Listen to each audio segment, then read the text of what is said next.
మాట్లాడక ముందు అంటే ఎట్లా పోయి మాట్లాడుతున్నాను.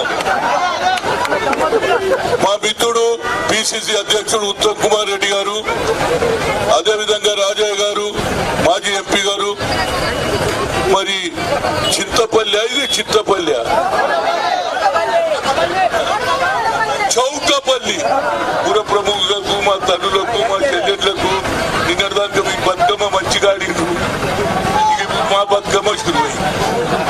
ఏదైనా మిత్రులారా, ఇవాళ ఉత్తమ్ కుమార్ రెడ్డి గారు గత 4 కూడా గెలవడం జరిగింది. కానీ రాహుల్ గాంధీ అన్నాడు, లేదు నువ్వే పార్లమెంట్ కు నిలబడు, నీ భార్యను పద్మావతిని నిలబెట్టమని ఆయన చెప్తూ ఉండడం వల్లనే రాహుల్ గాంధీ ఆలోచన, సోనియా గాంధీ ఆశీర్వాదంతో ఇవాళ పద్మావతి రెడ్డి గారు నిలబడ్డారు. ఇక మీ మీద ఉన్నది ఆశ, మీ ఆలోచన.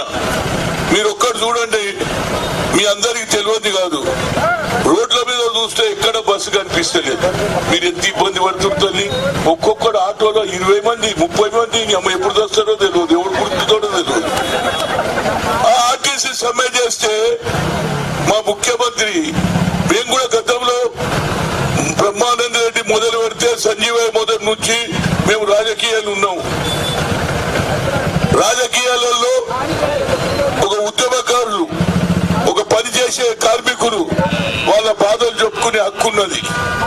కానీ నిన్న మొన్నటి వరకు కేసీఆర్ కేంద్రంలో లేబర్ మినిస్టర్ గా పనిచేసి ఏమంటాడంటే, డిస్మిస్ చేస్తా అంటాడు. డిస్మిస్ చేసే అధికారం ఉన్నదా ఇది చెప్పు. ఏ బాబాసాహెబ్ అంబేద్కర్ రాజ్యాంగంలో రాసిండు ఆర్టికల్ 3, దాని వల్లనే తెలంగాణ వచ్చింది. అందులో ఇది కూడా రాసిండు ఆయన, ఏ కార్మికులు కానీ తప్పనిసరిగా వాళ్ళ అసోసియేషన్ పెట్టుకోవద్దు అని రాజ్యాంగంలో రాసిండు. తల్లి వీడు అంటున్నాడు వాళ్ళు గుండాలట అనొచ్చా? అమ్మ నీకు దండం పెడతా, ఎంత బాధ ఉంటుంది. గుండాల వారం బస్సులో మందిని ఎక్కించుకొని రాత్రనక పగలనక డ్రైవింగ్ చేస్తూ ఆడపడుచులు కూడా కండక్టర్ చేస్తే ఒక ఆడపడుచు చనిపోయింది తల్లి. అదే విధంగా ఇద్దరు చనిపోయింది. ఇవాళ శ్రీనివాస్ రెడ్డి కూడా చచ్చిపోయిందమ్మా. వాళ్ళిద్దరు కొడుకులు మిలిటరీలో పనిచేస్తారు. ఒకడేమో మిలిటరీలో, ఒకడేమో ఎయిర్ ఫోర్స్ లో.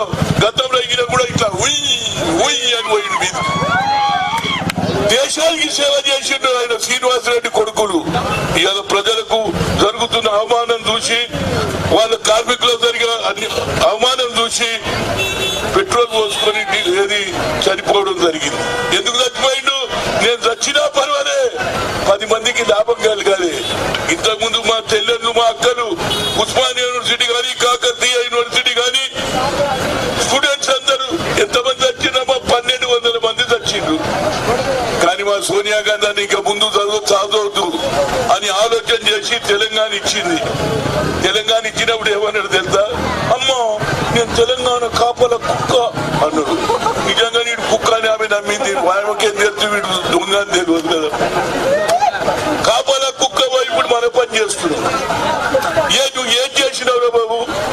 ఏ పని చేసినావు? 2 బెడ్రూమ్ అన్నావు, ఇయ్యలేదు. ఉద్యోగస్తులు లేరు. ఇప్పుడు కొత్త మాట అయినాడు, మా ప్రెస్ వాళ్ళు వినాలే. గల్ఫ్ లో ఉన్న వాళ్ళందట పిలిపించి ఉద్యోగాలు ఇస్తాడట. వీడు మొదలే గల్ఫ్ లో గీడ పంపించాడు అందరినీ. కరీంనగర్ వాళ్ళను, వరంగల్ వాళ్ళను ఇప్పుడు రమ్మంటున్నాడు. గల్ఫ్ వాళ్ళు ఎందుకు రావాలి? హైదరాబాద్ లో 10,000 మంది ఉన్నారు నిరుద్యోగులు. BA చదివి, MA చదివి, PhD చేసిన వాళ్ళు ఉన్నారు, లేబర్ ఉన్నారు. వాళ్ళకి ఈడ ఉద్యోగాలు. గల్ఫ్కి వెళ్ళి మీకు ఉద్యోగాలు వాళ్ళకు కూడా మోసం. వాడు వస్తే ఇచ్చేది లేదు, పీకేది లేదు. కానీ మీ అందరికీ కుజ్జేసేతాను. ఇక పోతే ఇక మా ఆడపడుచులు కోపానికి వస్తే వచ్చినా సరే ఒక మాట చెప్తా. గతంలో ఏమన్నారు? చాలా తగ్గిస్తామన్నారు. నిజంగానే అనుకున్నాను, మా తల్లులు తగ్గైతే మా పిల్లలకు బంగారం కొనొచ్చు, పెళ్లి చేయొచ్చు, బిడ్డ పెళ్లి చేయొచ్చు అనుకున్నాను. వీడు ఏం చేసిండు? చాలా షాపులు ఒకటి పెడతాడు, దాని వెనకాల పర్మిట్ షాప్. ఇంతకుముందు సగం ఒక బాటలు కొనుక్కొని ఇంటికి వచ్చి తాగి పండుకుంటుండే. ఇప్పుడు వీడు పర్మిట్ షాప్ వెనుక కూర్చొని ఒక్కొక్కడు 3-4 తాగుతున్నాడు. ఇక రాత్రి భార్య వెళ్ళి మా నరసింహ ఏడన కనిపించినట్టు ఏడ కనిపించాడు తాగేయడం అన్నాడు. ఇట్లా ఆ పైసలే ఇప్పుడు మీ దగ్గర పంచదానికి వస్తున్నాయి. ఏం పైసలు కాదు, మీ మొగడు తాగిన పైసలే మీకు ఇస్తున్నాడు. నిజమా కాదు? మీ పైసలు మీ డాడీ తాగిన పైసలే ఇస్తున్నాడు. తీసుకొని మాత్రం పద్మావతి రెడ్డికి అయితే ఉండేయాలి. ఎంతలా లేదా? ఇవాళ మీ చదువులు నాశనం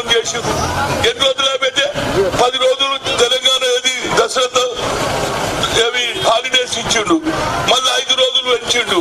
మేము నిన్న అందరూ ఆల్ పార్టీలకు కలిసి ఆర్టీసీ ఎంప్లాయీస్ కు మేము మద్దతు ఇస్తే వాడు తెలుసుకొని ఏం చేసిండు, 19 దాకా హాలిడే దాకా.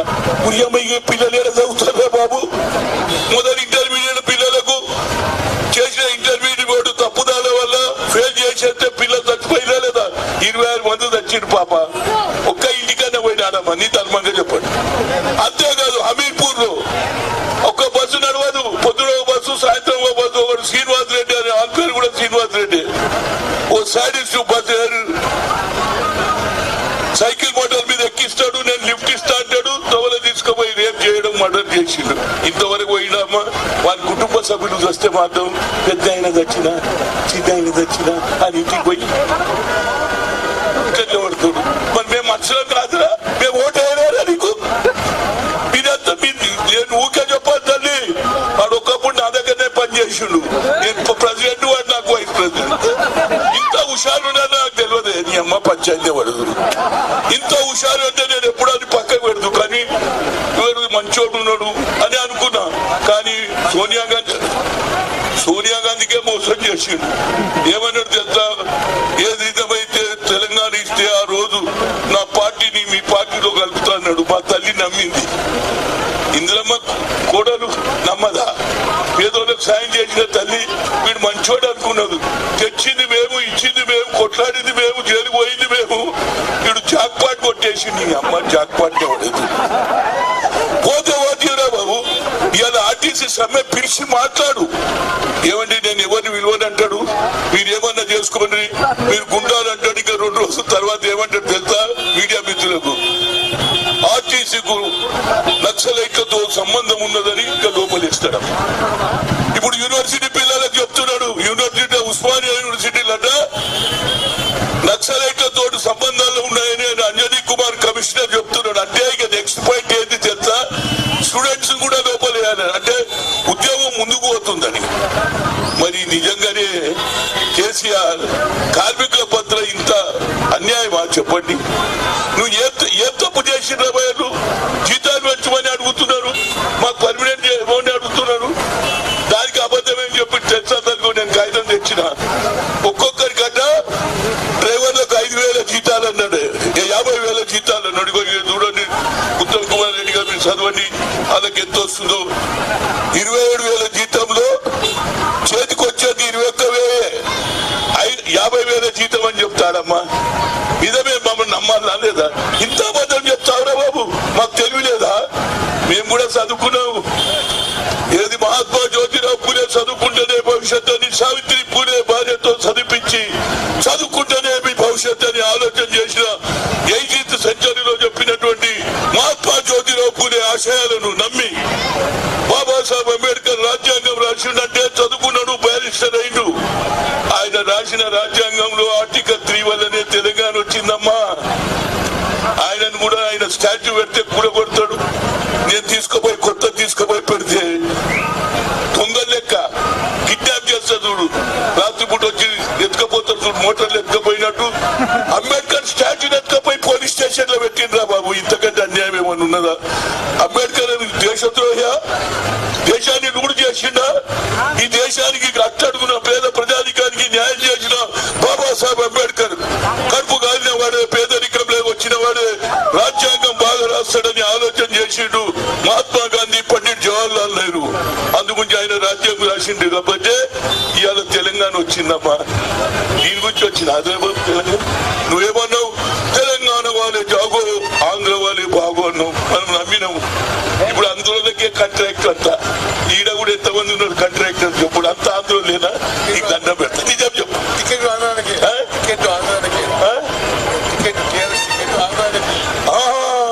ఇది నాకు తెలియదు. క్యాండిడేట్ కూడా ఆంధ్రనేనా? అమ్మా ఎంత హుషారు ఉన్నావురా బాబు. ఈ మాటలు నమ్మితివి. తెలంగాణ గీడు సరి అయిన పని చేస్తాడు అనుకున్నా. ఇప్పుడు ఆందోళన మంచి వాళ్ళు అయిన మీరు చెడ్డోళ్ళమైనా. ఇక అది కూడా అడ్జస్ట్మెంట్ అట జగన్మోహన్ రెడ్డి తోటి. నేను ఇక్కడ బస్సులు పని చేస్తాను, కలెక్షన్ చేసుకోమని. ఇన్నవా మా బస్సులలో పోతే 300 రూపాయలు టికెట్ ఉంటే ఇప్పుడు 600 తీసుకుంటాడు తల్లి. విజయవాడ పోతే 600. అంటే నువ్వు దోచుకోరా, నేను కాసుకుంటా, నువ్వు దోచుకో, నేను కాసుకుంటా, నువ్వు దోచుకో, నేను దాచుకుంటా. ఏదిరా